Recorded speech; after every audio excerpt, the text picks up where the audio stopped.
what would you say to a student who's kind of weighing their options, they're on the fence about taking a gap year here at NUFE? I'd say, yeah, definitely come out.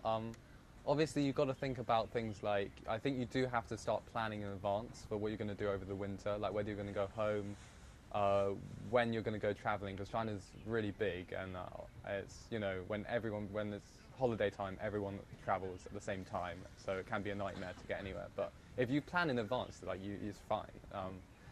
Yeah, I'd say definitely come out, and also be willing to just go for stuff, like just do things. Get out of your comfort zone and just accept the fact that it's not England, it's not the West, things are just done differently, and it'll be different. But if you just go with it, you'll have a really good time. And it's so, Nanjing, it's really clean, and don't anyone worries about air quality here, because me and Fraser are both asthmatic, none of us have had any problems since we've been in Nanjing. It's probably one of the more equipped universities I've come across for foreigners.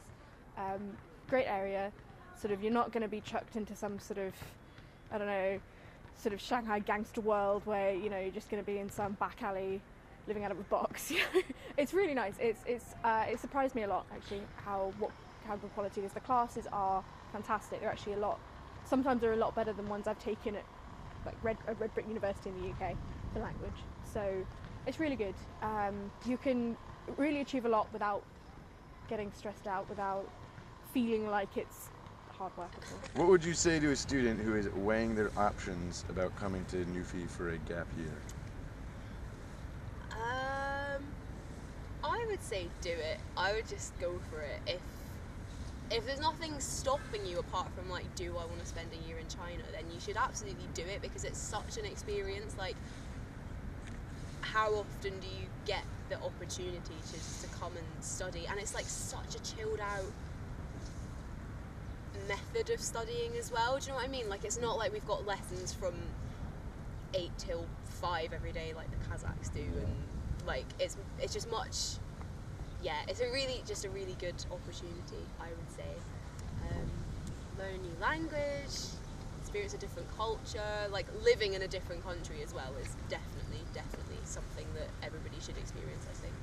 Oh, I would say really come, take the opportunity, because there are so many things that I've learned about China that I wouldn't have never discovered if I had just read about China online or in books. It's really interesting to see how celebrations like Christmas and Easter are celebrated, and most importantly to find out about celebrations which I didn't know existed. So for example, on the 15th of March each year, it's Consumers Day. I didn't know that there were sales for that day, knowing that on TV on that night each year, there's a special show about sales in China. From last year, learning about White Valentine's Day, I didn't know that there was a Girls' Day. So come and see, especially because I definitely feel as though recently China has received quite a lot of bad press in Western media, so come and see what it's really like. Yeah, I would probably say if you want to have a gap year, I think this is probably one of the best options, just because you're in a university setting, and it kind of prepares you for when you're going back to uni in the UK, but I don't know, I just feel like I feel really safe because I'm not just out here by myself, have a point of contact, people looking after me. And also I think taking a break before you go to university is great, but it's not always easy to make the most out of it. And if you travel, because a lot of people want to see the world on their gap year, if you travel that's fine, but I feel like you're still a tourist.